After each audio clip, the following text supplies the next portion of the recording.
The memory always started the same way: crimson silk against pale skin, defiance in gray eyes that refused to look away even as her hands trembled. 2 years ago, almost to the day. Caspian Blackwood had watched from the corner booth at Bellamy's, the one reserved for men who owned more than they ate, as the young waitress upended a glass of Cabernet into the lap of a Wall Street banker whose hands had wandered too far south of appropriate. The restaurant had gone silent. Crystal stemware frozen mid-air, conversations dying like candle flames in sudden wind. The manager had rushed forward, apologies already forming, ready to sacrifice the girl to preserve the evening's revenue. But Cass had lifted 2 fingers from the rim of his scotch glass, barely a gesture, nothing more than a slight movement that most people wouldn't have noticed. The manager had. He'd stopped mid-stride, redirected his anger toward the still sputtering banker, and escorted the man out while the waitress stood there with her chin raised and her hands clenched around the empty wine bottle like it was Excalibur pulled from stone. She'd turned then, scanning the dining room for whoever had just saved her job, and their eyes had met across 60 feet of polished hardwood and ambient jazz. Just for a second, maybe less. Long enough for Cass to see the silver bracelet on her wrist catch the light, delicate and worn, clearly loved beyond its monetary value. Long enough for something in his chest to shift, a tectonic movement he hadn't felt since he was young enough to believe in things like fate. He'd made inquiries that night. By morning he knew her name was Evangeline Winters, 22 years old, art student at Mass Art, working 3 jobs to cover tuition after her funding had mysteriously dried up. By afternoon he knew why the money had stopped.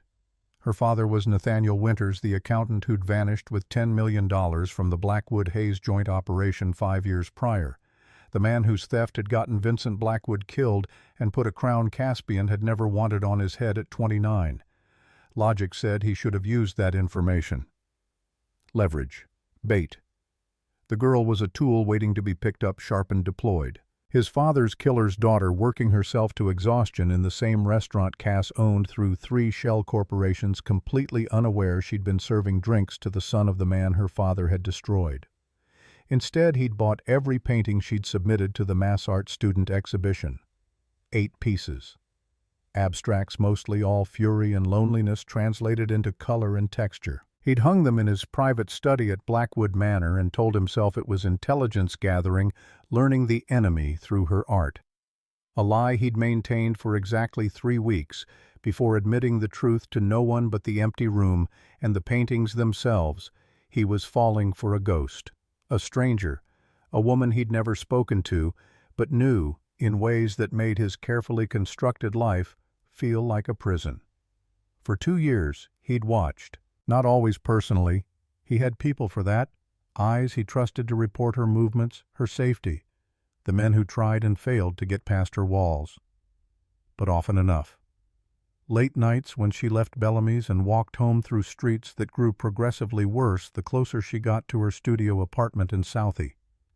Mornings when she sat in the public garden with a sketch pad feeding crusts of her breakfast to the ducks. The afternoon she'd received the letter saying Mass Art couldn't carry her enrollment any longer without payment, and she'd sat on a bench for 2 hours staring at nothing while tears carved silent paths down her face.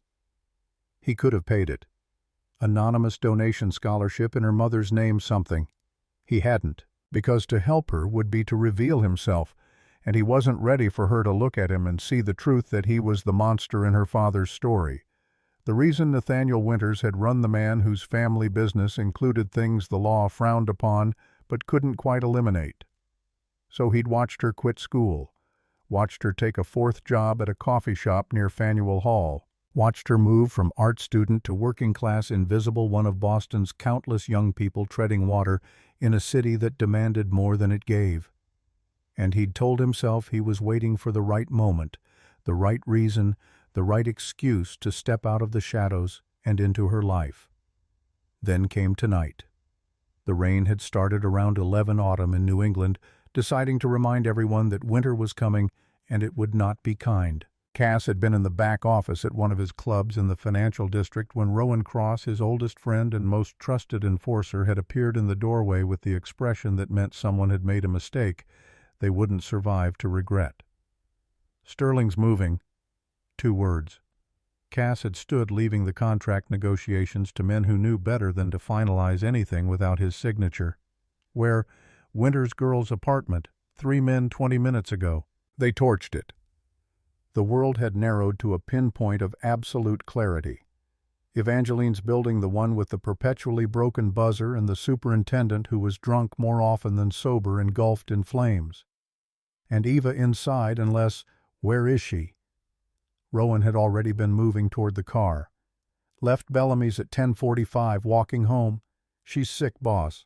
Manager sent her home early, said she could barely stand. Cass had been in the Bentley before Rowan finished the sentence. They'd found her on Boylston Street, 3 blocks from the burning building she'd never reach. She was walking, if the word could be applied to the unsteady mechanical movement of someone operating on nothing but will. Her waitress uniform was soaked through, hair plastered to her face, arms wrapped around herself in a futile attempt at warmth. He'd told Rowan to pull ahead, cut her off, make her stop. But she hadn't stopped. She'd tried to step around the car, and that's when her legs had given out, just folded like someone had cut the strings holding her upright. Cass had been out of the vehicle before she hit the pavement, catching her against his chest, feeling the fever radiating through soaked fabric and burning skin. Her eyes had opened unfocused and glassy. "Am I dying?" The question had been so earnest, so lacking in drama or fear, just genuine curiosity about her own mortality. And Cass, who'd killed men for lesser offenses than looking at him wrong, who'd built an empire on the foundation of his father's blood, had felt something crack in the architecture of his ribs. "No, Angel, you're safe now." She'd passed out before he'd finished lifting her into the car. That had been. Cass checked his watch in the amber glow of the bedside lamp 7 hours ago. 7 hours since Since. Morrison had confirmed severe pneumonia, started IV antibiotics, and informed him that another day without treatment and Evangeline Winters would have been looking at organ failure. 7 hours since Rowan had stationed 6 men around Blackwood Manor's perimeter and another 4 inside. 7 hours since Cass had carried an unconscious woman to the guest suite he'd had prepared 2 years ago just in case, and sat in the chair by her bed watching her breathe and trying to remember the last time he'd prayed. The antibiotics were working. Her temperature had dropped 2 degrees. The color was returning to her face, replacing the grayish pallor that had made her look like she was already halfway to whatever came after this. She was going to live. Sterling Hayes had tried to kill her, burned her home, destroyed what little she had, and failed only because Cass had been obsessive enough to track her movements on a Tuesday night in October. He should move. Get up, leave her to rest, handle the dozen crises waiting for his attention. The phone in his pocket had vibrated 43 times. Rowan would be outside the door waiting for orders. The organization couldn't run itself, and there were people in Philadelphia who needed to understand that burning a woman alive was a declaration of war.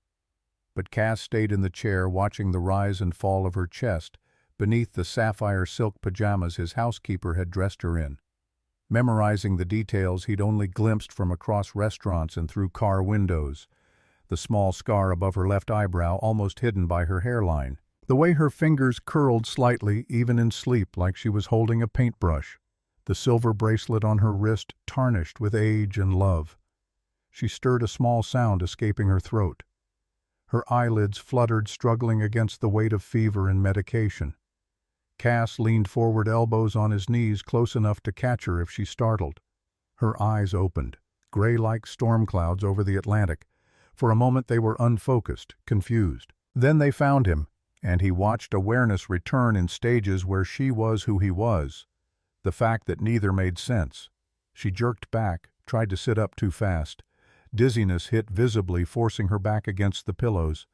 Her hand went to her head, steadying herself, and Cass fought every instinct that screamed at him to touch her, help her make it better. "Easy. You have a fever," the doctor said. "Who are you?" Her voice was rough, damaged by days of untreated infection. She was looking at him with something between fear and calculation, trying to place him. He knew the moment she succeeded because her whole body went rigid. "Oh God. You know me." Not a question. "Everyone knows you." Eva's eyes darted to the door, measuring distance odds. "Caspian Blackwood." Hearing his name in her voice was everything he'd imagined, and nothing like it. He'd wanted her to say it softly with affection, maybe even love. Not with the kind of fear that came from knowing exactly who you were alone with and how many people had disappeared from rooms just like this one. I prefer Cass. I prefer to know why I'm here. She was pulling herself together, spine straightening, chin lifting. Even sick, even terrified, she had that core of steel he'd seen 2 years ago. My apartment is gone. 3 men burned it to the ground around midnight. You would have been inside if you hadn't been walking home. He watched her process that. The color drained from her face again, but she didn't break. And you just happened to be driving by? No. Lying to her felt wrong even now when the truth was worse. I was looking for you.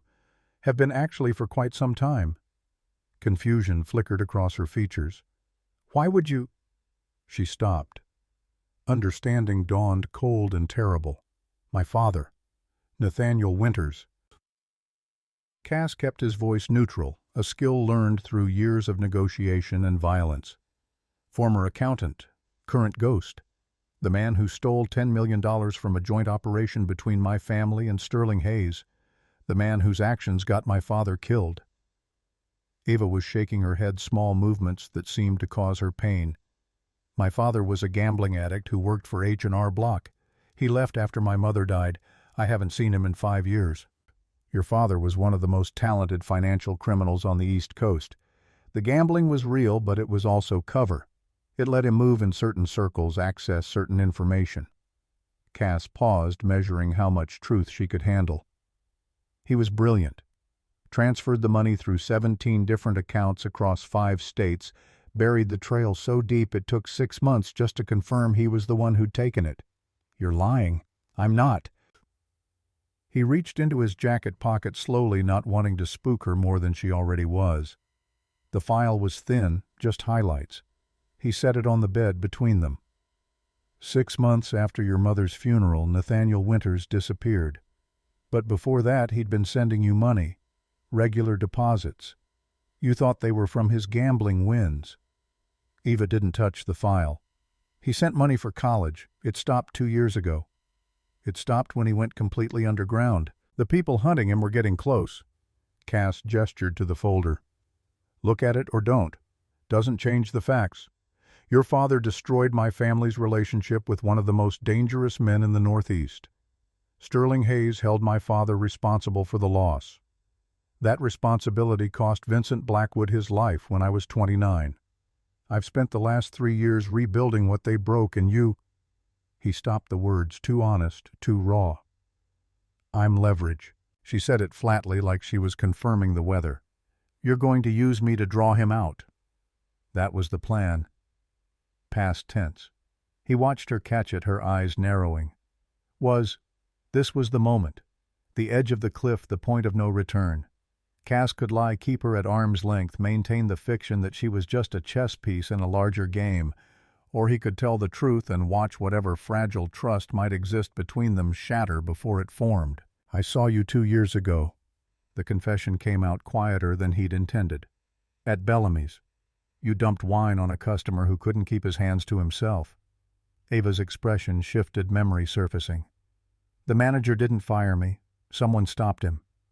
I stopped him. The restaurant is mine. Well, 3 shell corporations removed from mine, but functionally the same thing.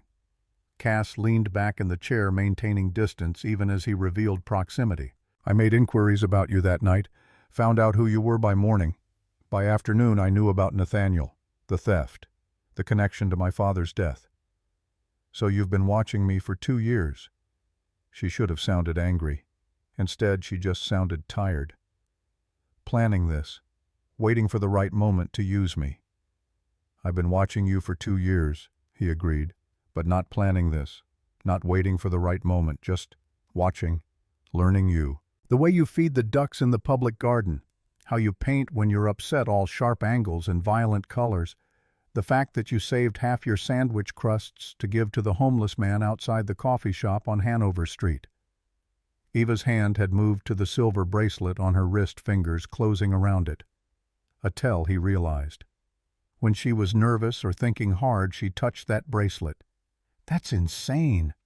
I know. The admission felt like stepping off a ledge. I bought your paintings, the ones from the mass art exhibition, all 8. They're in my study. You what? For the first time since waking, she looked genuinely shocked rather than afraid. They're beautiful, angry and lonely, and so goddamn beautiful I couldn't leave them there for strangers to buy and hang in spaces that wouldn't appreciate what they meant. Silence filled the room, broken only by the sound of rain against windows and Eva's slightly labored breathing. She was staring at him like he was a puzzle missing crucial pieces trying to make the image cohere. I don't understand. Frustration leaked into her voice. If you've known who I was for 2 years, why now? Why save me tonight instead of— She gestured vaguely, encompassing all the terrible options available to a man like him. Because Sterling Hayes decided to make the first move. Cass's jaw tightened, rage he'd been controlling for hours surging back to the surface. Those men who burned your apartment, they were his. He's known you're in Boston for months. Tonight was supposed to kill you or flush you out. Either way he wins. I lose a potential asset or he gains one. An asset. Ava's voice had gone flat again. That's what I am to both of you. To Sterling, yes. To me. He stopped, the truth too complicated, too overwhelming to articulate in a way that wouldn't sound like manipulation. It's more complicated than that. How reassuring. She pulled the blankets tighter around herself, creating a barrier between them. So what now? You keep me here as bait. Wait for my father to magically appear and save me. Your father knows where you are. Eva's head snapped up. That's impossible. I told you I haven't seen him in 5 years. The money he sent for college. Every transfer had tracking software embedded. Every time you accessed those funds, he could see your location. Cass watched her face as the implications hit. He's known you were in Boston the entire time. He's known you were struggling, dropping out of school, working yourself to exhaustion. And he's stayed hidden anyway. The hurt that crossed her features made something in Cass's chest constrict. She'd loved her father, probably still did in whatever damaged way remained after years of abandonment. Learning he could have contacted her, could have helped her, and chose not to, that was a different kind of betrayal. Why? The word came out small, broken. If he knew where I was, why not? Because contacting you would have exposed you. The people hunting him are thorough. Any communication, any transaction, anything that connected him to you would have put you in their crosshairs. Cass paused. He stayed away to protect you. It didn't work. Sterling found you anyway, but that was his intent. Eva closed her eyes, and for the first time since waking, she looked vulnerable, fragile, like the fever had stripped away the defensive walls and left only the exhausted, frightened girl beneath. This is insane. This whole thing. I'm a waitress. I don't know anything about money or criminals or— She opened her eyes, fixing him with a look that demanded honesty. What do you want from me, Caspian? Everything. The word rose in his throat, honest and terrifying. He wanted her safe, wanted her healthy, wanted her to look at him without fear, wanted mornings watching her paint and evenings listening to her voice, wanted the right to touch her, hold her, keep her in ways that had nothing to do with leverage or revenge, and everything to do with the fact that she'd ruined him 2 years ago with nothing more than a glimpse of defiant gray eyes. I want you to trust me. Not the whole truth, but a piece of it. Sterling will come for you. He knows you're here. My people intercepted communications an hour after we brought you in. He's planning something, and when he moves, you need to be somewhere safe. And you're offering safety. The man who just admitted he's been stalking me for 2 years. Surveillance, not stalking. That's a distinction without a difference. Fair point. Cass stood, needing to move to put distance between them before he did something stupid like reach for her hand or promise things he had no business promising. He walked to the window, watching rain streak down bulletproof glass. Sterling Hayes is a brutal man. What he did to your apartment is mercy compared to what he'll do if he gets his hands on you. He'll use you to draw out your father, and when Nathaniel appears, and he will, because despite everything he still loves you, Sterling will kill you both. slowly, publicly, as a message to everyone who thinks they can steal from him. Behind him he heard Eva shift in the bed. "And your plan is better, how?" "Because I don't want you dead." He turned back to face her, and the honesty in his voice surprised even him. "I want you safe. I want your father found. Yes, he owes a debt, and debts in my world get paid one way or another. But I want you breathing at the end of this. I want you to have a life, paint again, build something that isn't just survival." "Why?" The question was barely a whisper. "Why do you care what happens to me?" "Because I love you." Felt too large, too impossible to say to a woman who'd been conscious less than an hour and had every reason to hate him. "Because your mine was possessive, and probably the truest answer, but also the one guaranteed to send her running. Because watching you hurts me, was pathetic and exposed vulnerabilities he couldn't afford. So instead he said, because you deserve better than dying for your father's mistakes." It wasn't a lie, just not the whole truth. Eva studied him for a long moment, and Cass had the uncomfortable sensation of being seen in ways he'd spent years learning to prevent. Artists, he was discovering, had inconvenient skills when it came to reading people. "I'm going to be sick," she said it matter-of-factly, already swinging her legs out of bed. Cass was across the room before she could stand, catching her elbow as dizziness made her sway. The fever was spiking again. He could feel the heat of her skin through the silk. He guided her toward the bathroom, supporting most of her weight, trying not to notice how perfectly she fit against his side, or how right it felt to be taking care of her. She made it to the sink before her stomach rebelled.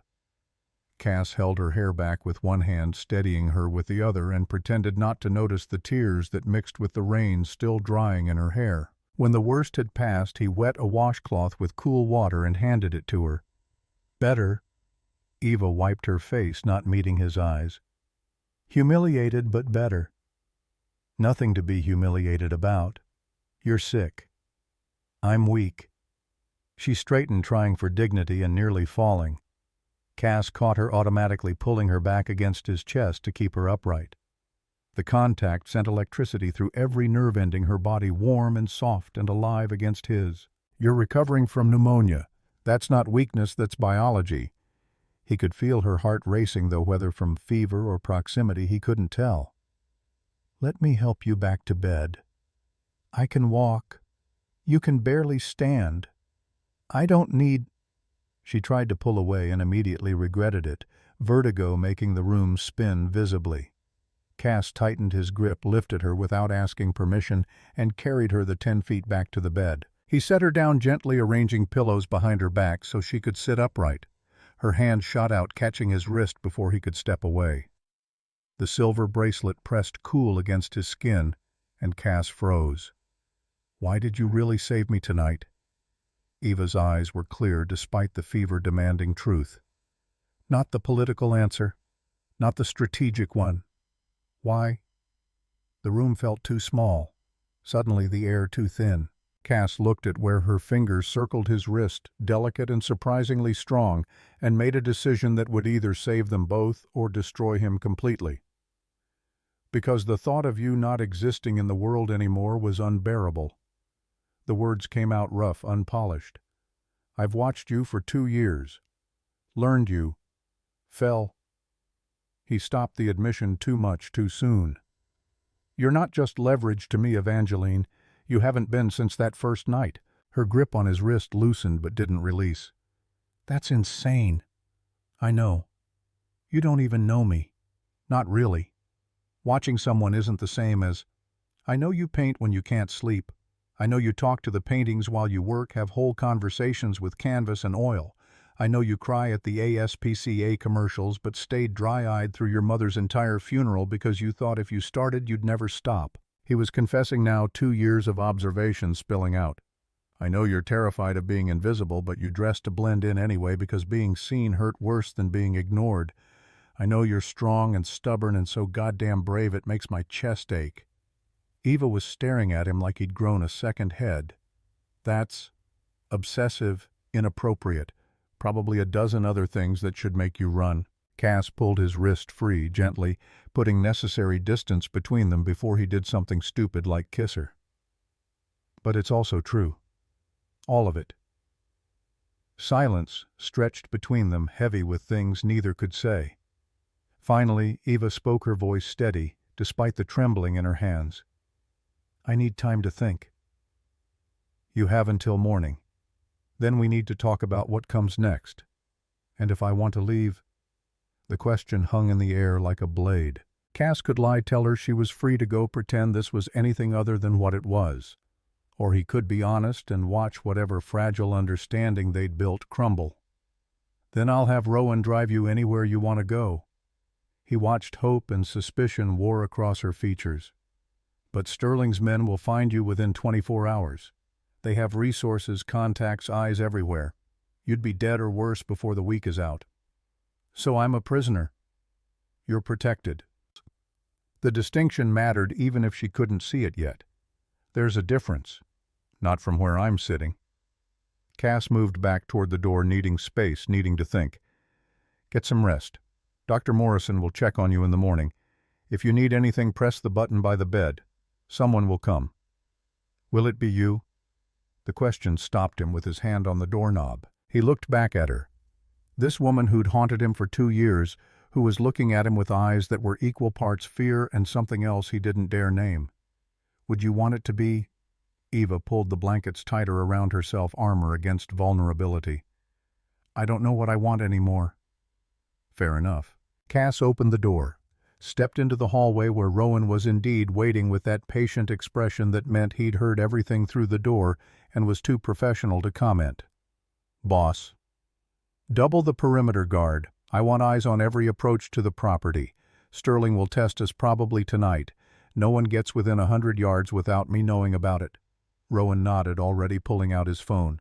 And the girl? Cass looked back at the closed door, imagining Eva on the other side trying to process the impossible situation her father's choices had created. The girl is off limits. Anyone who touches her answers to me personally. Understood. Rowan paused. For what it's worth, I think you did the right thing. Which part? Saving her or confessing I've been watching her like some kind of stalker? Both. Rowan's expression softened slightly, the closest he ever came to showing emotion. Vincent would have approved. He always said the right woman could save us from ourselves. I'm not trying to be saved.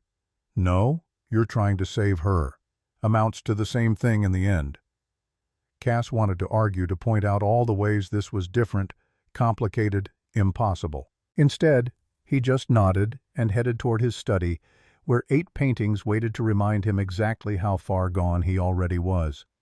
Behind him, he heard Rowan speaking quietly into his phone, mobilizing the small army that lived in the shadows of Blackwood Manor. The empire his father had built, that Cass had inherited too young, that demanded more pieces of his soul with each passing year. And in a room upstairs, a woman with gray eyes and a silver bracelet was learning that some prisons were built with the best intentions and locked from the inside. Morning arrived with weak October sunlight filtering through bulletproof glass, turning the sapphire suite into something from a fairy tale. Eva woke to the smell of coffee and the disconcerting realization that she'd slept better in a stranger's mansion than she had in her own apartment in months. The fever had broken sometime in the night, leaving her weak but clear-headed enough to catalog exactly how surreal her situation had become. A soft knock preceded the door opening. Not Caspian, but a woman in her 50s with kind eyes and the no-nonsense demeanor of someone who'd seen everything twice and wasn't impressed either time. Good morning, Miss Winters. I'm Helen, Mr. Blackwood's housekeeper. Doctor Morrison will be up to check on you after breakfast, but first... She set down a tray laden with fruit yogurt toast and what looked like homemade granola. You need to eat. The antibiotics work better with food. Eva's stomach growled despite her determination to remain wary of everything in this gilded cage. Thank you. Helen moved to the closet, opening doors to reveal what had to be thousands of dollars worth of clothing, all clearly new, all exactly Eva's size. Mr. Blackwood had these brought in for you. If you're feeling well enough, he'd like you to join him for breakfast on the terrace overlooking the gardens. He wants me to have breakfast with him. Ava tried to keep the disbelief from her voice and failed. "He'd like the opportunity to speak with you, yes." Helen pulled out a cashmere sweater in dove gray and dark jeans that probably cost more than Eva's last month's rent. "Though if you're not feeling up to it, I can tell him you're resting." The offer was genuine, Eva could tell. She could stay here in this beautiful room and avoid confronting the impossible situation and the man at its center. Or she could face it head on, get answers, figure out how to escape this before she drowned in luxury and Stockholm Syndrome. "I'll go." The words came out stronger than she felt. "Just give me 20 minutes. Helen smiled approval evident. "Take 30. Men like Mr. Blackwood benefit from being made to wait." By the time Eva made her way downstairs following Helen's directions through corridors that belonged in museums, she'd managed to catalog approximately 40 ways this could be a trap and 0 ways she could prevent it. The clothing fit perfectly right down to the boots that were broken in enough to be comfortable but new enough to smell like fresh leather. Someone had studied her, measured her, anticipated her needs with an accuracy that was either thoughtful or terrifying. Probably both. The terrace was accessed through French doors off what Helen had called the morning room. Eva stepped outside and stopped, breath-catching despite her determination to remain unimpressed. The view stretched across manicured gardens to a section of Boston Common. Visible in the distance, the city spread out below like Cass owned it, which in many ways he probably did. He was standing at the stone balustrade, coffee cup in hand, looking out over his empire. The morning light caught in his dark hair, turning it almost blue-black. He'd traded last night's formal attire for charcoal slacks and a white shirt with the sleeves rolled to his elbows, exposing forearms corded with muscle and marked with ink Eva couldn't quite make out from this distance. He turned as she approached, and something in his expression shifted. Not quite a smile, but close.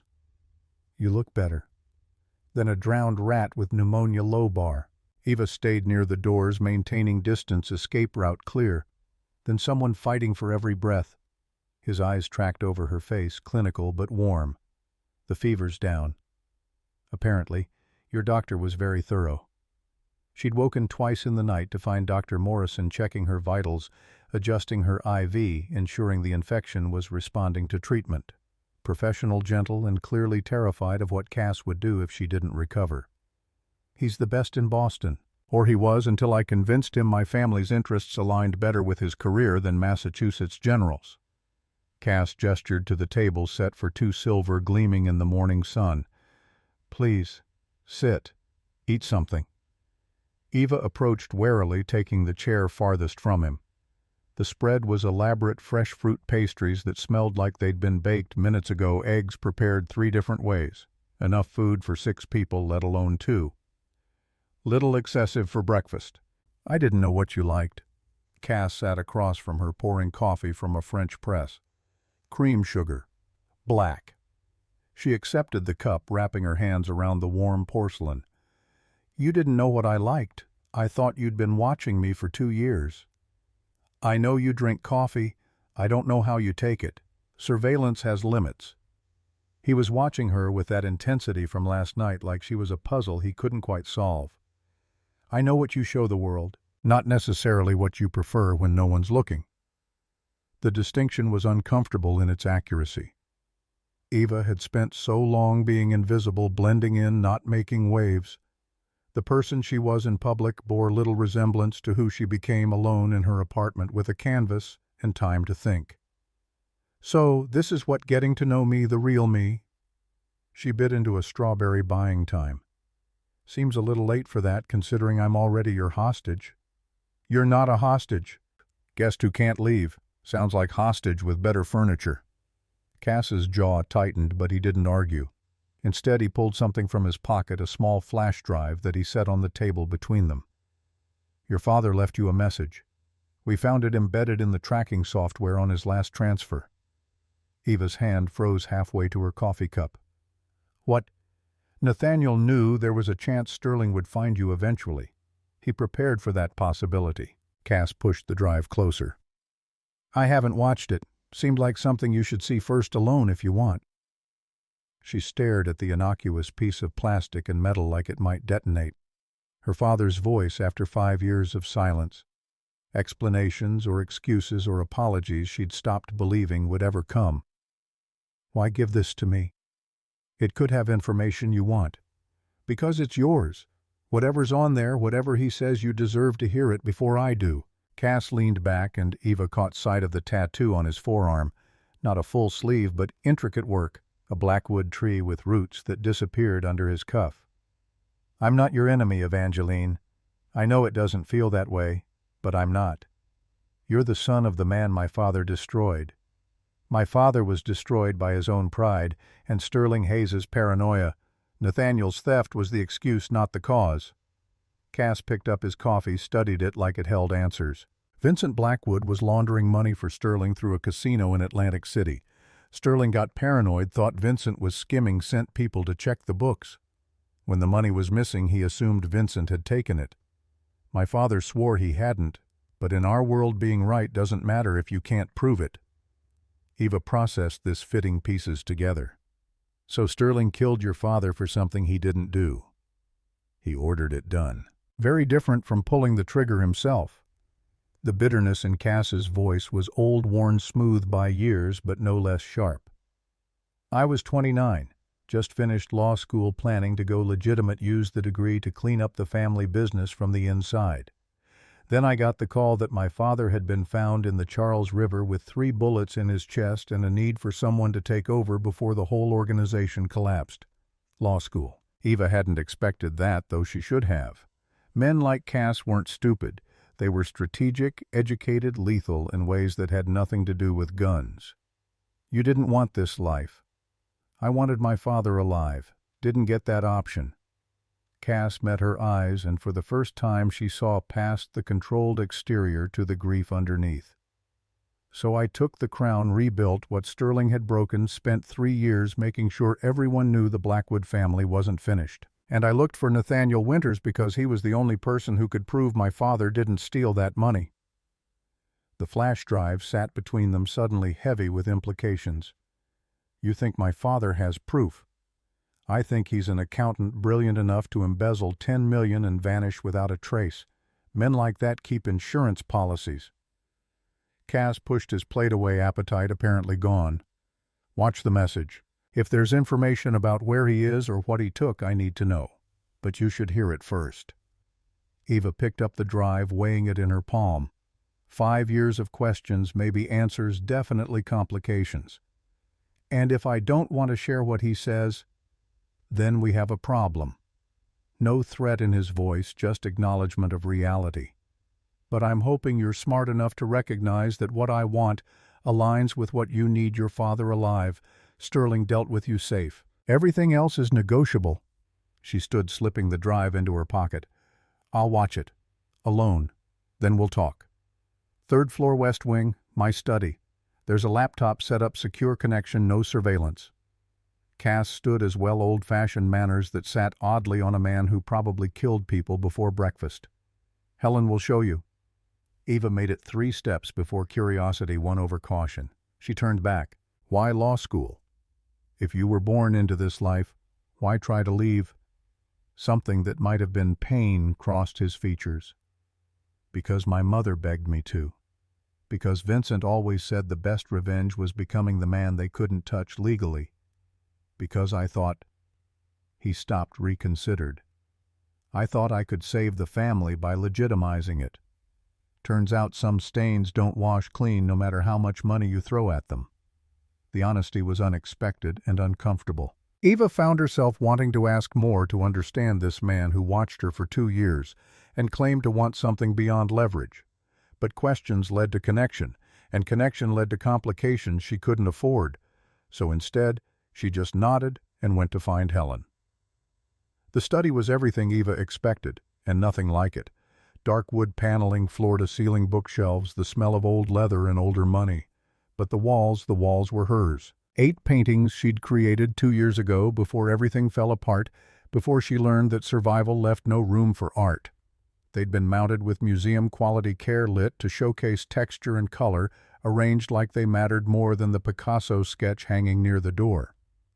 Ava stood in the center of the room, turning slowly, relearning her own work through the lens of distance and disaster. There, the abstract in midnight blue and silver she'd painted the week after dropping out, all rage and grief translated into violent brushstrokes. And that one, the landscape that was really a portrait of loneliness, rendered in empty spaces and negative room. Pieces of herself hung on the walls of a stranger's private sanctuary, cared for better than she'd cared for herself. The laptop sat on a desk that probably cost more than her destroyed apartment's entire contents. Eva sat down, pulled out the flash drive, hesitated. Whatever was on here would change things. Confirm Cass's story, or reveal new lies. Give her ammunition, or take away the last shreds of agency she still possessed. Once she knew, she couldn't unknow. Couldn't go back to the simple narrative where her father was just a broken man who'd run away from grief. She inserted the drive. The file was labeled simply, "For Eva. If you're watching this, I'm sorry." Her father's face filled the screen, older than she remembered, grayer, with lines around his eyes that hadn't been there at her mother's funeral. He was sitting in what looked like a motel room, cheap paneling and cheaper furniture, nothing to indicate location or time except the date stamp in the corner 6 months ago. Eva, sweetheart. His voice cracked on her name. If you're seeing this, it means Sterling Hayes found you. It means my worst fear came true, and I wasn't there to protect you. I need you to listen carefully because your life depends on understanding the truth. Ava's hand moved to the silver bracelet on her wrist, her mother's bracelet, the only thing of value she'd kept through years of barely surviving. 5 years ago, I was working as an accountant for a joint venture between the Blackwood and Hayes organizations. Your mother was sick. Cancer spreading fast, and the treatments— Nathaniel's voice broke. The treatments weren't covered by insurance. Experimental drugs trials, anything that might buy us more time. I needed money. A lot of it. Sterling Hayes approached me, said he'd cover everything if I did a job for him. On screen, Nathaniel rubbed his face, exhaustion evident in every line of his body. The job was cooking books to make it look like Vincent Blackwood was stealing from their joint accounts. Sterling was paranoid, convinced Vincent was planning to cut him out. He wanted evidence to justify killing Vincent and taking over the whole operation. I was supposed to create that evidence, make it look like Vincent had embezzled $10 million over 2 years. Ava's breath stopped. But while I was in the system, I found something else. Sterling was running children through his Atlantic City casino. Trafficking, not just money laundering or weapons kids, Eva. Young as 12, moved through the casino to buyers up and down the East Coast. He kept records, detailed logs, because men like Sterling can't resist documenting their power. I copied everything. Every name, every transaction, every piece of evidence that could put him away for life. The man on screen leaned forward, intensity radiating even through digital distance. I was going to turn it over to the FBI. Had a contact, a clean agent who specialized in human trafficking. But Sterling has people everywhere, including the Bureau. My contact disappeared 2 days before our meeting, just vanished. And I realized there was no one I could trust with this. No one who wouldn't either be bought by Sterling or killed before they could act. Nathaniel pulled something into frame, a ledger, old-fashioned paper, the kind that couldn't be hacked or deleted remotely. So I took the money Sterling wanted me to use as evidence against Vincent. Took it and the trafficking records, and I ran. Vincent died anyway. Sterling needed someone to blame for the missing money, and Vincent was convenient. But if I'd stayed, if I'd tried to fight, Sterling would have killed me and found you. So I vanished. Kept moving, kept you at arm's length, hated myself every day for the choice, but never questioned if it was right. On screen, Nathaniel was crying now, not bothering to hide it. The money I sent you came from that stolen $10 million. I know that makes you complicit, and I'm sorry, but I needed you to have a chance at something better. College education, a way out of the life your mother and I left you. When I stopped sending money, it was because I had to go completely dark. Sterling was getting close. I couldn't risk the transfers leading him to you. He wiped his eyes, pulled himself together with visible effort. If you're watching this, you're probably with Caspian Blackwood. That's good. Strange as it sounds, he's the safest place you can be right now. His father was innocent. I hope the recordings I left with this message prove that. Vincent Blackwood was a criminal, yes, but not a thief. Not the man Sterling made him out to be. Nathaniel reached toward the camera like he could touch her through the screen. There's a storage unit in Providence. Number 247 Oceanside Storage on Thames Street. The key is taped under your mother's jewelry box, the one I gave you when you turned 16 in the false bottom. In that unit is everything. The trafficking records, the money I didn't spend, audio recordings of Sterling admitting what he did. Enough to bring him down if the right person gets it to the right authorities. He paused, seemed to be debating something, then continued. Caspian Blackwood is not his father's son. I've been watching him the same way he's probably been watching you. He's trying to go clean, legitimize the family business. He's brutal when he needs to be, but he's got a code. Trust him, Eva. Help him take down Sterling and he'll keep you alive. I believe that, or I wouldn't have led you to him. The video was ending, timestamp winding down. I love you, sweetheart. I loved your mother with everything I had, and when she died, a part of me died too. But not the part that loves you. Never that part. I'm sorry I was a coward. Sorry I ran instead of fighting. But if there's any chance you survive this, any chance you get to paint and live and be happy, then being a coward was worth it. Find the evidence. Give it to Caspian. Let him finish what I was too afraid to start. And Ava, forgive me if you can, but survive even if you can't. The screen went black. Ava sat motionless, trying to process what she'd just learned. Her father hadn't stolen out of greed. He'd stolen to save her mother, to expose a monster to protect Eva herself. The money that paid for her college, blood money, yes, but earned by trying to save children from horrors she couldn't even imagine. And Cass's father, innocent, killed for a crime he didn't commit by a man whose real crimes were so much worse. The door opened behind her. She didn't turn, already knew from the quality of the silence that it was Cass. He'd waited, given her space, but must have known the moment the video ended because his timing was perfect. There are audio files embedded with the video. His voice was carefully neutral. Recordings of conversations between Vincent and Sterling. I assume that's what your father meant about proof. You watched it. Not an accusation, just fact. I have the study under light surveillance. No audio, but I could see the screen from the security feed. Watched your reaction more than the content. Cass moved into her peripheral vision, not crowding, just present. Did he tell you where the evidence is? Eva could lie. Keep the Providence location to herself, maintain the only leverage she had. But her father's last words echoed, trust him. And she'd seen Cass's face when he talked about his father. The grief 3 years hadn't dimmed. Providence, storage unit. He left everything, trafficking records, audio files, the original ledgers. She turned to face him finally. Sterling Hayes killed your father for a crime he didn't commit because he was covering up trafficking children. Cass's expression didn't change, but something in his eyes went cold and deadly. How detailed are these records? My father said detailed enough to put Sterling away for life. Names, transactions, everything. Eva stood, needing to move to process. He was going to give it to the FBI, but his contact disappeared. Sterling has people inside the bureau. He has people everywhere. Cass walked to the window, jaw tight with controlled rage. Children. Jesus Christ. I knew Sterling was brutal, but this changes things. Eva finished. Changes everything. He turned back to her, and the man looking at her now was the one who'd built an empire on his father's grave. Dangerous. Focused. Lethal. We're going to Providence. Tonight. Get that evidence, and then I'm going to make Sterling Hayes beg for the mercy of a quick death. The venom in his voice should have frightened her. Instead, Eva found herself asking, you know where it is. You have the key. And... He stopped, something shifting in his expression. I'm not leaving you here alone. Sterling will move once he realizes you're not easy prey. Safest place for you is with me. Protected or controlled. Both. At least he was honest. I won't lie to you, Evangeline.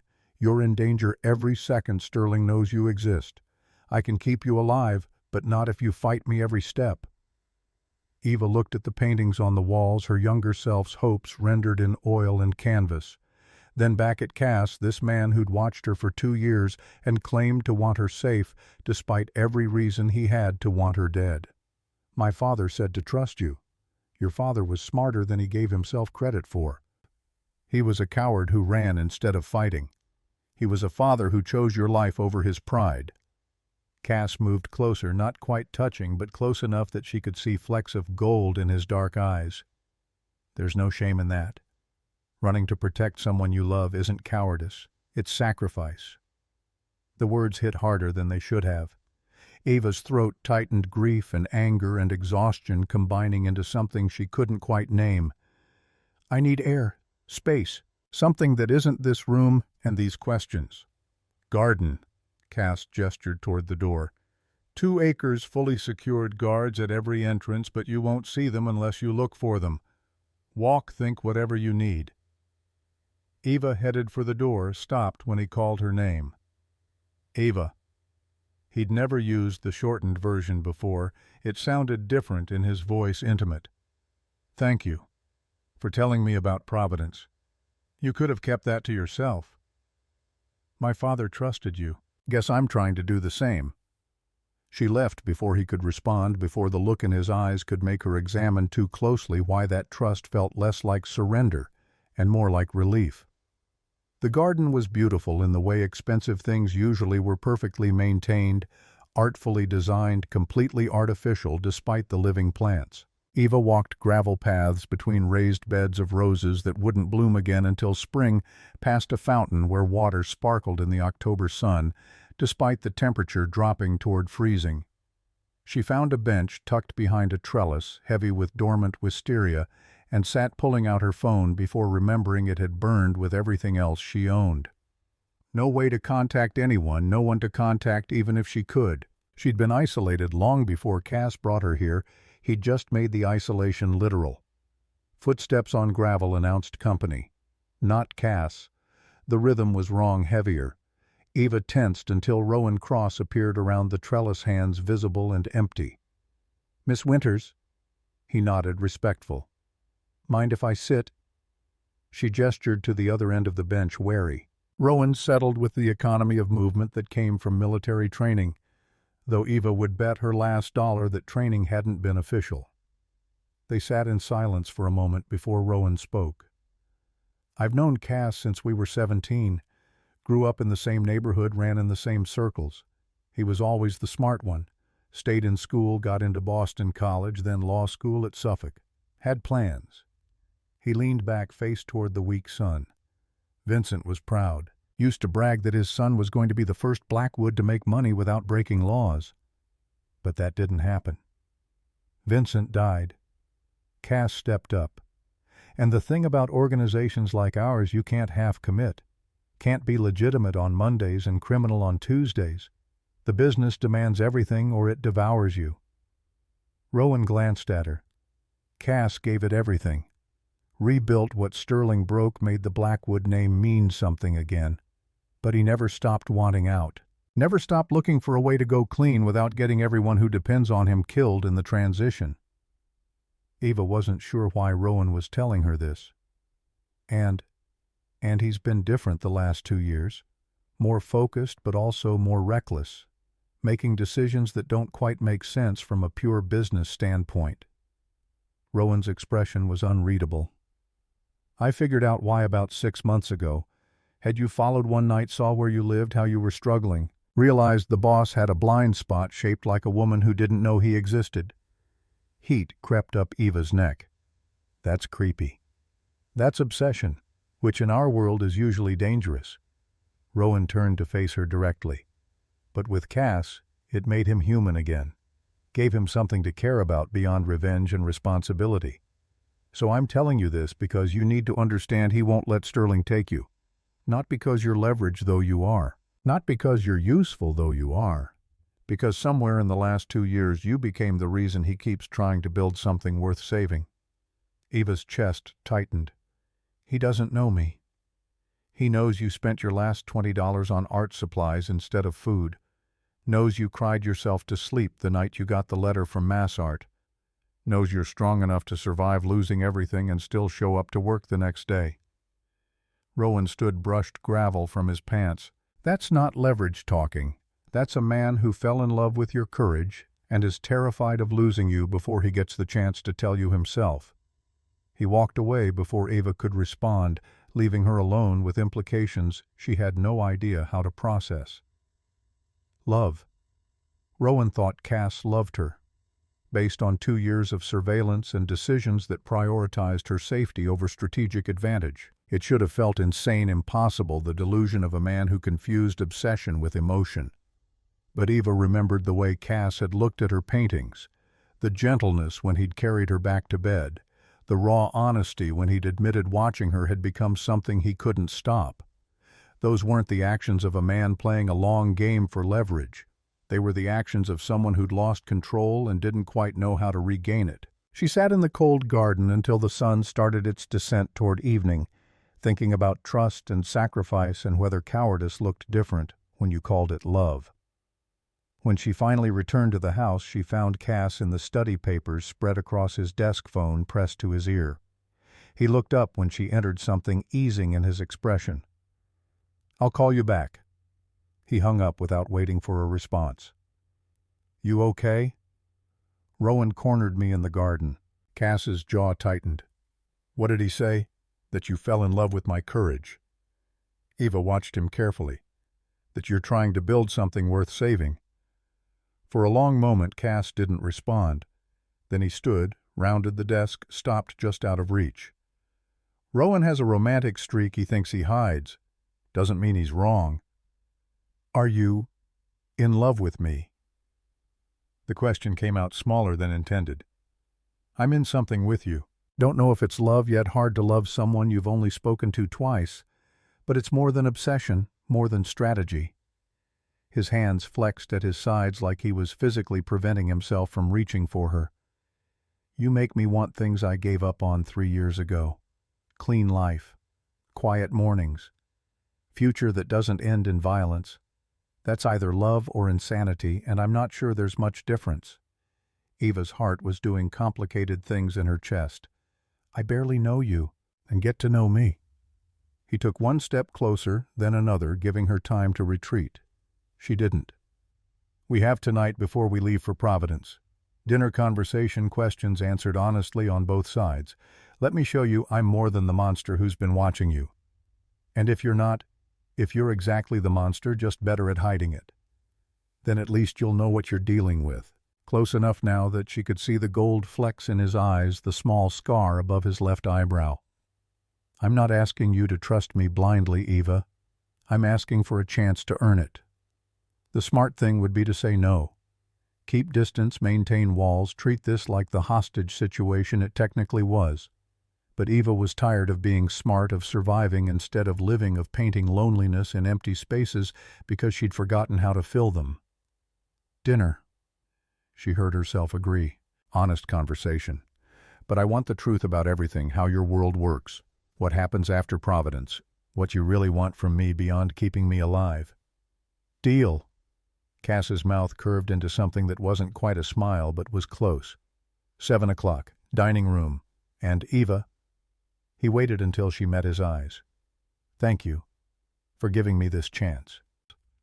She left before she could question whether she was being strategic or suicidal, finding Helen waiting in the hall with perfect timing that suggested she'd been listening. "Good." The housekeeper nodded approval. "You'll need to see the closet again. Mr. Blackwood specifically requested you wear red. Says it's his favorite color now." The dress was crimson silk, designer label cut, to be elegant rather than revealing, but somehow more intimate because of it. Eva stared at her reflection and tried to remember the last time she'd worn anything that wasn't second-hand or chosen for utility over beauty. The woman in the mirror looked like someone from a different life, polished, cared for, worthy of the man waiting downstairs. She descended at precisely 7, found Cass in the dining room wearing a suit that probably cost more than her destroyed apartment's deposit. He stood when she entered, and the look in his eyes made her breath catch. "You're beautiful." Simple words, but the way he said them made them feel like poetry.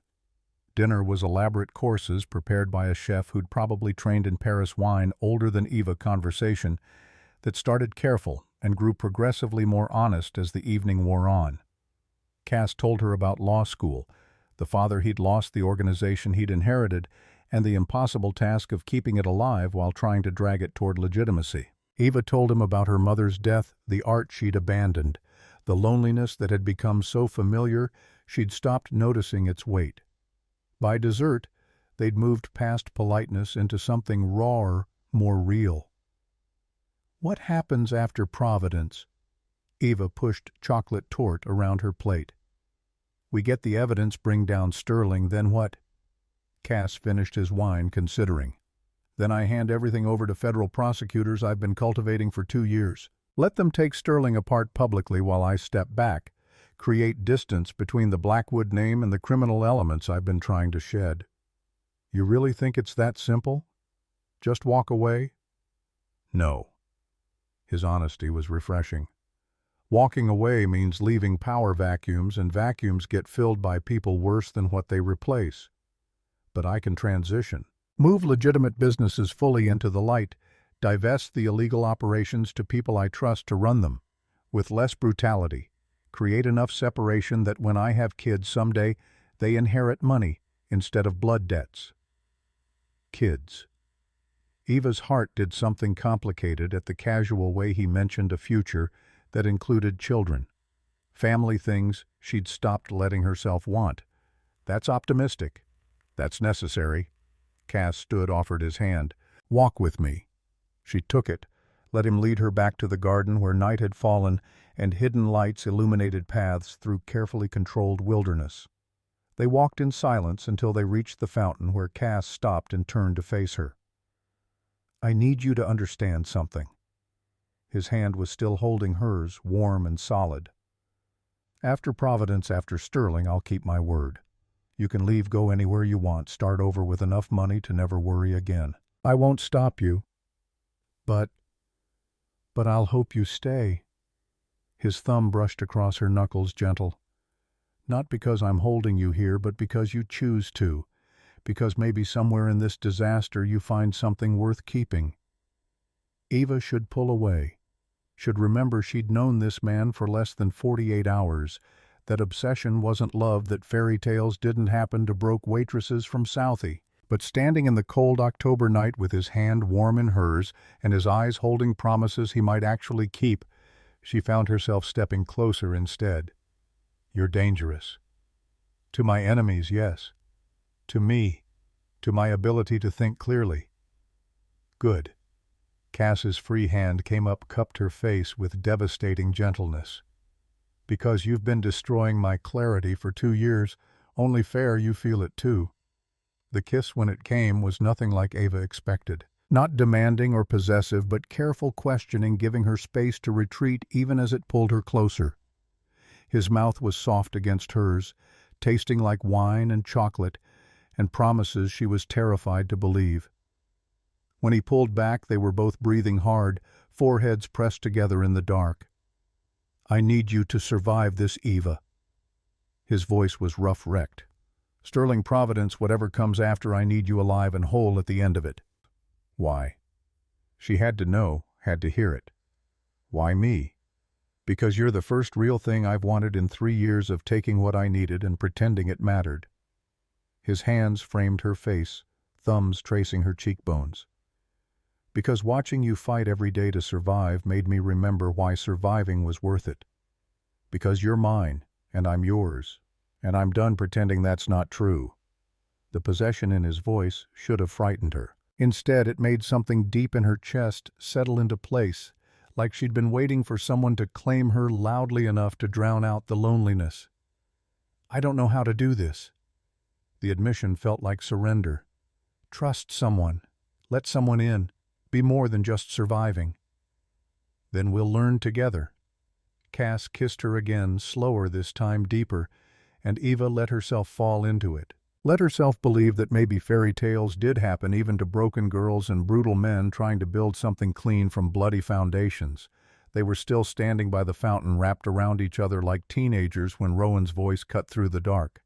Boss, We have a problem. Cass pulled back instantly, body shifting from lover to leader in a heartbeat. What? Sterling's daughter just walked through the front gate. Says she has a message and it can't wait. Camilla Sterling stood in the marble foyer like she owned it, designer coat draped over her shoulders despite the October chill being barely noticeable inside. She was everything Eva wasn't: polished, confident, born into wealth that didn't need to announce itself. Blonde hair swept into an elegant twist, makeup perfect even at 6 o'clock on a Tuesday evening, heels that added 3 inches to an already impressive height. She smiled when Cass entered with Eva still close enough behind him that the connection was obvious. The smile didn't reach her eyes. "Caspian, it's been too long." "Not long enough." Cass's voice was ice, the warmth from moments ago completely erased. "You have 60 seconds to explain why you're on my property before I have you removed." "Still charming as ever." Camilla's gaze slid to Eva, assessment clear and unflattering. "Is this her? The waitress my father's so interested in?" Eva felt Cass tense beside her. His hand found hers, squeezed once. Warning or reassurance, she couldn't tell. 50 seconds. Camilla pulled an envelope from her purse, cream-colored paper that probably cost more than Eva's weekly grocery budget used to. "My father wants to negotiate. He knows you have Evangeline Winters. He knows you're planning to use her to draw out Nathaniel. He's offering a trade." "Not interested. You haven't heard the terms." Camilla extended the envelope. When Cass didn't take it, she set it on the entry table with deliberate care. "He's willing to forget about the 10 million. Write it off as a business loss. In exchange, you give him the girl and whatever information Nathaniel left for her." Eva's blood went cold. Cass's hand tightened on hers, almost painful. "Tell Sterling he can go to hell and I'll be happy to expedite the trip." "He thought you might say that." Camilla's smile turned sharp. "Which is why he wanted me to mention the casino in Springfield, the one that does most of its business on Friday nights, particularly the VIP floor where I believe your cousin Michael manages operations. It would be tragic if something happened during peak hours. Gas leak maybe, or electrical fire. So many people, so few exits." The threat hung in the air like poison gas. Cass's jaw was so tight Eva could see the muscle jumping beneath his skin. "He wouldn't." "You know he would." Camilla adjusted her coat, preparing to leave. "You have until Friday to decide, the girl for everyone's safety, or we see how much innocent blood you're willing to spill for pride." She was at the door when Eva found her voice. "Wait." Camilla paused, one perfectly manicured eyebrow raised. "Yes. Your father killed innocent people. Children." Eva pulled her hand from Cass's grip, stepped forward. "You know that, right? What he does, who he is." Something flickered across Camilla's face, too fast to read, gone before Eva could identify it. "I know my father is a businessman who does what's necessary to protect his interests. Same as Caspian, same as every man in this world you clearly don't understand." "No." Eva shook her head. "There's a difference between being brutal and being evil. Your father is evil. And you're naive if you think the man standing behind you is any different." Camilla looked at Cass. "Friday, Caspian. Make the smart choice for once in your life." The door closed behind her with a soft click that felt like a bomb detonating in slow motion. Eva turned to find Cass already moving phone out, barking orders to whoever answered. "I want every casino we own shut down by midnight. Full evacuation, claim gas leak if you have to. No one in any building I control until Sterling is dealt with." He listened, jaw tight. "I don't care about the lost revenue. Do it." He hung up, started scrolling for the next number. Eva caught his wrist. "You can't close everything. That's letting him win." "Letting him win is coming home to news that 40 people burned alive because I was too proud to negotiate." Cass pulled free, made another call.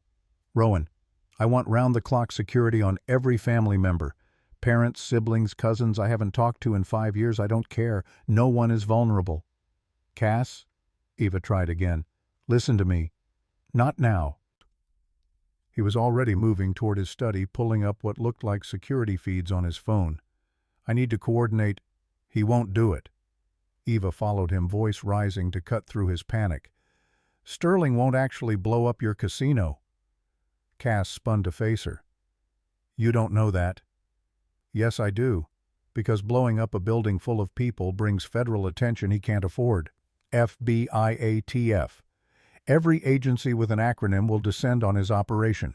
Eva thought about her father's message, the evidence waiting in Providence. He's threatening it because he knows you'll react exactly like this. Shut everything down. Focus on protection. Stop moving forward. People could die, Eva. People are already dying. The children he traffics, the victims we don't know about. He's counting on you being too moral to risk collateral damage while he continues operating without consequence. Eva grabbed his face, forced him to meet her eyes. My father spent 5 years running because he was too scared to fight. Don't make the same mistake. Cass stared at her, breathing hard, mind clearly racing through scenarios and contingencies. Finally, he pulled his phone back out, made another call. Rowan, belay the casino shutdown. But I want security tripled at Springfield, metal detectors at every entrance, explosive detection dogs sweeping twice daily. Anyone so much as looks suspicious, they're out. Pause. Because Eva's right. Sterling's bluffing, and I'm not folding. He hung up, looked at her with something that might have been admiration or terror. That was either brilliant or the worst tactical decision I've ever made. Guess we'll find out Friday. Eva's hands were shaking now that the adrenaline was fading. But we can't let him dictate terms. The second you start negotiating from fear, you've already lost. Cass pulled her against his chest, arms wrapping around her like he could shield her from the world through sheer will. He threatened to kill dozens of people to get to you. That's not a bluff I can ignore. So we don't ignore it. We move up the timeline. Eva pulled back enough to see his face. Providence. Tonight. Get the evidence before Sterling expects us to hand it over to whoever you trust in law enforcement and end this before Friday. It's not that simple. Why not? Because the people I trust in law enforcement need time to build a case. Can't just hand them evidence and expect arrests immediately. Cass ran a hand through his hair, frustration evident. And driving to Providence tonight means leaving the organization vulnerable, taking guards with us who should be here protecting. Then I'll go alone. The words hung between them like a guillotine blade waiting to drop. Cass's expression went from frustrated to dangerous in a heartbeat. No. You can't keep me here against my will. That was the deal. I'm not a prisoner. You're not going into Sterling's territory without protection. Cass's voice dropped to something dark and inflexible. Non-negotiable. Providence is 2 hours away. I can be there and back before dawn, grab the evidence from the storage unit, and return before Sterling even knows we moved. Eva was already planning it, running through logistics. You stay here, keep up appearances, make sure your people are safe. I'll handle Providence. Absolutely not. Why? Because you don't trust me to come back. The accusation came out sharper than intended. You think I'll take the evidence and disappear like my father. Because if something happens to you while you're alone in a city, Sterling has people in, I will burn Philadelphia to the ground and not stop until I find every person who touched you. Cass's hands were shaking now, control finally fracturing. You're asking me to let you walk into danger alone, and I can't. I won't. Then come with me. Eva softened her voice, recognizing his fear for what it was. We go together. Tonight. Get the evidence and come back before Sterling can react. Cass was quiet for a long moment, weighing options and calculating risks. Finally, he pulled out his phone again. Rowan, assemble a team. 4 vehicles, 8 men, full tactical gear. We leave for Providence in 30 minutes. He hung up, focused on Eva. We do this my way. Heavy security planned routes, extraction protocols if anything goes wrong. You don't leave my sight. You follow every order without question, and if I tell you to run, you run. Understood? Understood. Eva was already moving toward the stairs. I need to change. This dress isn't exactly tactical. Eva. She paused, looked back. Cass crossed to her, cupped her face with a gentleness that contrasted sharply with the violence in his voice moments ago. If anything happens to you tonight, it breaks something in me I won't get back. So please stay close, stay safe, and trust that every decision I make is about keeping you alive." She kissed him quick and fierce. "Same goes for you. You're not allowed to die being heroic." "Wouldn't dream of it." His smile was strained. "Heroism is for people without resources. I prefer overwhelming force and careful planning." 28 minutes later, Eva was dressed in dark jeans and a jacket Helen had produced from somewhere, climbing into a black SUV with windows tinted past legal limits. Cass slid in beside her and Rowan took the front passenger seat while a driver Eva didn't recognize pulled out of the estate gates. 3 more identical SUVs followed in tight formation, a convoy that screamed exactly what it was. Eva watched Boston's lights recede through the rear window, wondering if she'd make it back to see them again. "Tell me about the storage unit." Cass's voice pulled her attention forward. "Layout, access point, security." "It's a standard facility. Drive-up units, combination locks, no guards after 9 p.m. My father chose it specifically because it's low-tech, harder to hack remotely." Eva pictured the place from the one time she'd been there years ago when Nathaniel had first rented it. Unit 247 is in the back corner. Interior space about 10 by 15. No windows, single door. "And the key is where?" "My mother's jewelry box. Fake bottom compartment." Eva's throat tightened. "It's in my apartment, which Sterling's men burned down." Cass pulled out his phone, typed something, waited for a response. "My people went through the wreckage this morning. Recovered what they could before the fire marshal cleared the scene. If the box survived, it's at the estate in evidence storage." "You have evidence storage?" "I have a lot of things that sound more criminal when I say them out loud." His phone buzzed. "The box is intact. They'll have it waiting when we get back." The drive to Providence took 90 minutes, tension ratcheting higher with each mile marker. Eva watched Rowan coordinate with the other vehicles through an earpiece, speaking in code she didn't understand but recognized as military precision. These men weren't just organized criminals. They were soldiers, trained and disciplined and very good at what they did. It should have terrified her. Instead, she felt safer than she had in years. They reached Providence just after 9:30, the city quiet on a Tuesday night. Rowan directed them to a diner 3 blocks from the storage facility neutral ground where they could set up staging. "We go in 2 teams. Cass was sketching on a napkin rough map of the area. "Rowan takes 4 men, secures the perimeter. Eva and I go in, retrieve the evidence, out in under 5 minutes. "What if Sterling's people are already there?" Eva asked. "Then we adapt." Cass's expression was grim. "But my intel says Sterling thinks we won't move until after his Friday deadline. Element of surprise is on our side." They left the diner at 11, 2 vehicles peeling off to circle the storage facility, while Cass and Eva approached from the north in the remaining SUV. The facility was exactly as she remembered, chain-link fence rows of identical units, single halogen light casting weak illumination over a deserted parking lot.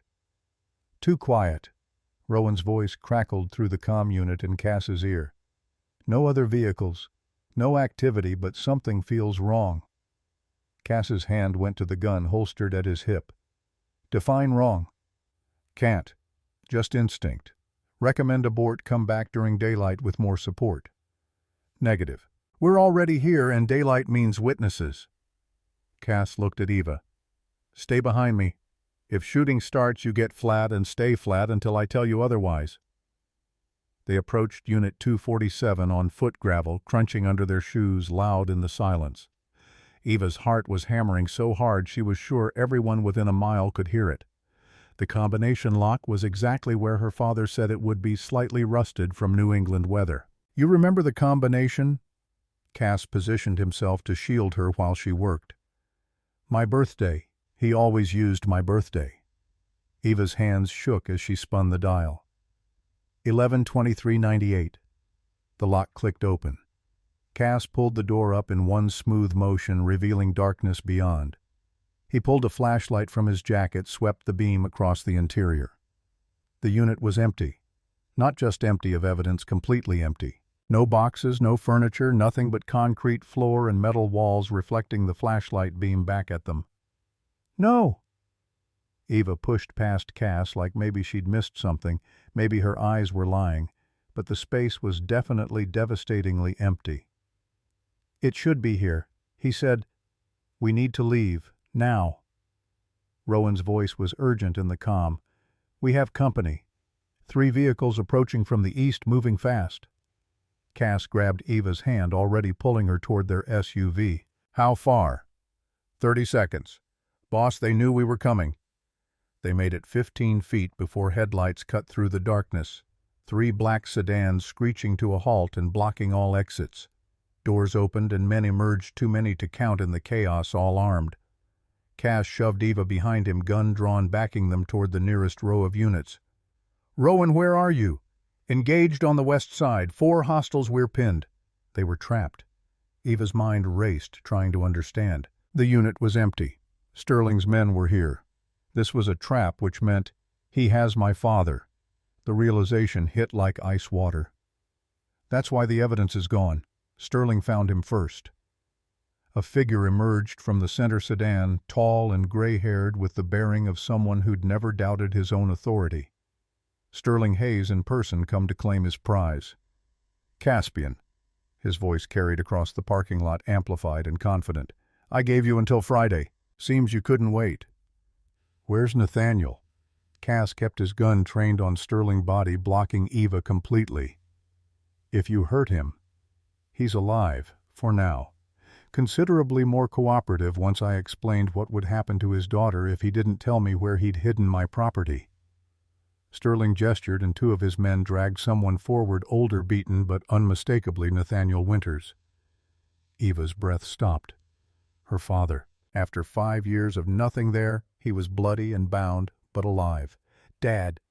She tried to push past Cass. He held her back with one arm, strength implacable. "Stay behind me." "Let her go, Caspian." Sterling's smile was cold. "We both know how this ends. You're outnumbered, outgunned, and out of options. Give me the girl and I'll let you walk away. Keep her and everyone here dies. Your choice." Cass's finger tightened on the trigger. Eva could feel the tension in his body, the calculations running through his mind. 10 men with guns against 24. Rowan pinned somewhere to the west. No backup, no exit, no good options. "Don't!" Eva grabbed his arm. "Please, just let me go." "No." The word was absolute. "I told you I don't lose you. Not to him, not to anyone. You'll die." "Then I die." Cass finally looked at her, and the emotion in his eyes nearly broke her. "But I die knowing I chose you over everything else. That's more than most men get." "How touching." Sterling's voice dripped sarcasm. "But ultimately pointless. Kill them. All of them. Starting with..." The gunshot came from nowhere and everywhere, cutting through Sterling's order with brutal finality. One of his men dropped, then another, then 3 more in rapid succession. Chaos erupted, Sterling's people scattering for cover while trying to locate the shooter. Rowan's voice crackled through the comm. "Northwest corner sniper on the roof. Unknown shooter, but they're hitting Sterling's people, not ours." More shots. Precise, professional, devastating. Sterling dove behind his sedan, screaming orders. Eva couldn't hear over the sound of gunfire and men dying. Cass pulled her toward their SUV, using the chaos as cover. They were almost there when Nathaniel broke free from his distracted guards, stumbling toward them. "Eva, the evidence isn't here." "I know." She reached for him, but Cass yanked her back as bullets pinged off metal near where she'd been standing. "It's with the FBI."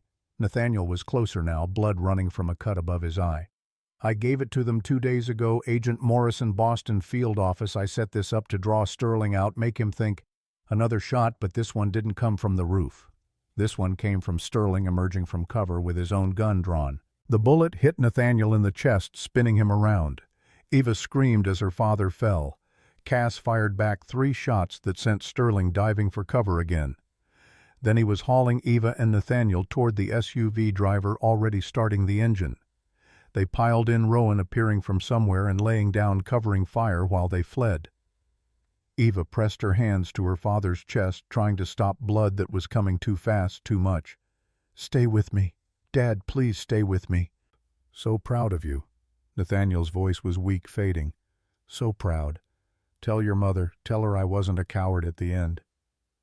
You're not dying. We're going to a hospital. You're going to be fine." Evidence is real. Morrison has everything.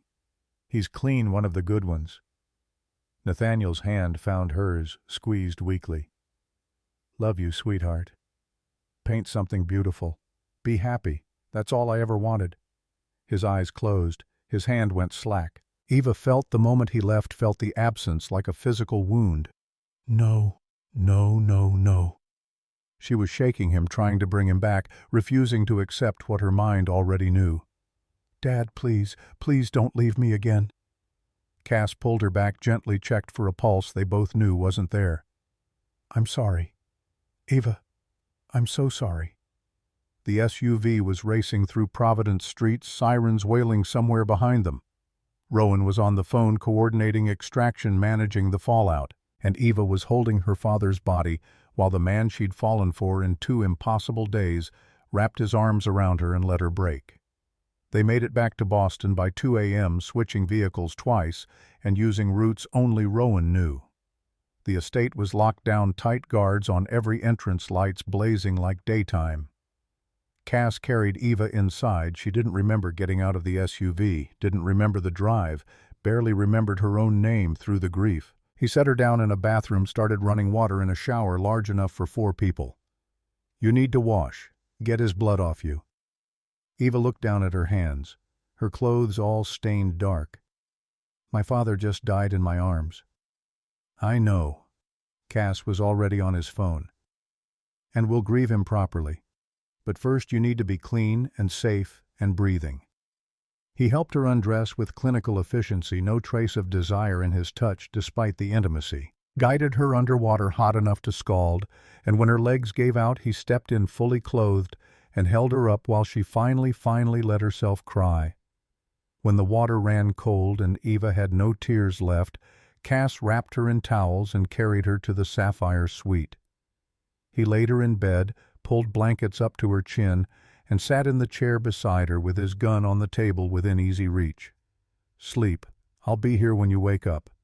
Promise? Always. His hand found hers in the darkness. I'm not leaving you. Not tonight, not ever. Eva closed her eyes and let exhaustion pull her under, trusting that for the first time in 5 years, someone would still be there when she surfaced. Dawn came, gray and cold, weak October sunlight filtering through windows that felt like barriers between Eva and a world that had taken too much. She woke to find Cass exactly where he'd promised. Chair pulled close to the bed, still wearing yesterday's clothes, dark circles under his eyes that said he hadn't slept at all. He stirred when she moved, immediately alert. How are you feeling? Empty. Eva's voice was hoarse from crying. Like someone carved out everything important and left a shell. Cass stood crossed to the bed, sat on the edge. Agent Morrison called 3 times overnight. The evidence your father gave him is comprehensive. Trafficking records, financial documents, audio recordings, everything needed to bring federal charges against Sterling for crimes spanning 15 years. Good. Eva meant it. I want him to suffer. He will. Cass took her hand carefully. Morrison's coordinating with prosecutors now. They're building cases for trafficking, murder, racketeering, corruption. Sterling Hayes won't see daylight again. And you? Eva finally looked at him fully. What happens to you? I honor my father's dream and your father's sacrifice. Use my law degree transition, the Blackwood organization, toward legitimacy, build something both men would be proud of. He paused. But that's my future. Question is, what's yours? Eva thought about that. About the empty apartment that had burned the art school dreams, that had died the life she'd been living that was barely survival. About her father's last words, paint something beautiful. Be happy. I don't know yet. The honesty felt important.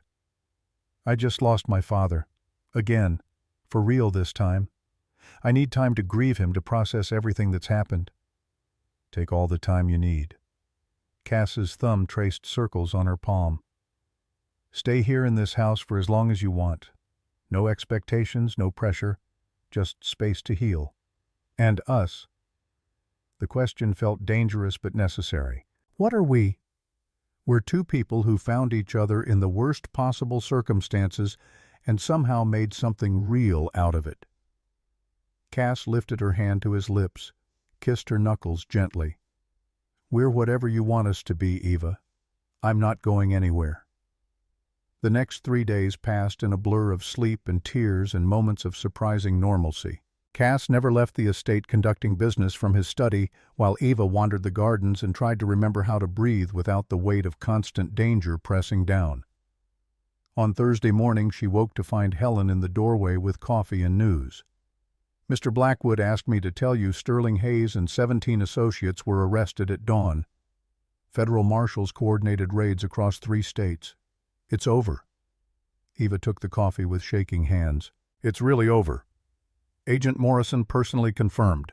Mr. Hayes is in federal custody, no bail, facing multiple life sentences. Helen's expression softened. Your father's sacrifice meant something, Miss Winters. He saved a lot of children. After Helen left, Eva dressed carefully in clothes that were hers, now not borrowed, not temporary. She found Cass in his study staring at something on his computer screen. Show me. She didn't need to specify. He turned the monitor so she could see. News coverage. Sterling Hayes in handcuffs. Federal agents surrounding him, cameras flashing as he was led into a courthouse. The headline read, Crime boss arrested in massive trafficking ring. Federal prosecutors call it biggest case in decade. They're using the evidence my father provided. Eva's chest ached with pride and grief. He was a hero. He was a father who loved you enough to sacrifice everything. Cass stood, came around the desk. And he trusted me to keep you safe. I intend to honor that trust. Eva looked up at this man who'd been obsessed with her, saved her, complicated her, shown her that survival could transform into living. I think I'm ready to talk about us now. Cass's expression shifted, hope and caution warring. Yeah. You said I could leave any time, that you'd give me money to start over anywhere. Eva stepped closer. I don't want to leave. You don't have to decide now. You're still grieving, still processing. I'm deciding now. Eva cut him off, needing him to hear this. I'm choosing you. Not because you're keeping me here, not because I'm afraid or grateful or confused. Because in 2 impossible days you showed me what it feels like to be seen, protected, valued. Because you loved me when I was invisible to everyone else, including myself. Cass's hands came up to frame her face, thumbs brushing away tears she hadn't realized were falling. I love you, Evangeline Winters. Should have said it sooner, clearer, louder. I love you, and I want to build a life with you that honors both our fathers. Clean, purposeful good. I love you too. The words felt like freedom. You're still dangerous and obsessive and absolutely insane. But I'm yours. He kissed her, gentle and reverent. And you're mine. Everything else we figure out together. Together. Eva kissed him back deeper this time, tasting promise and possibility. I like the sound of that. They stood in the study, while morning light painted the room gold.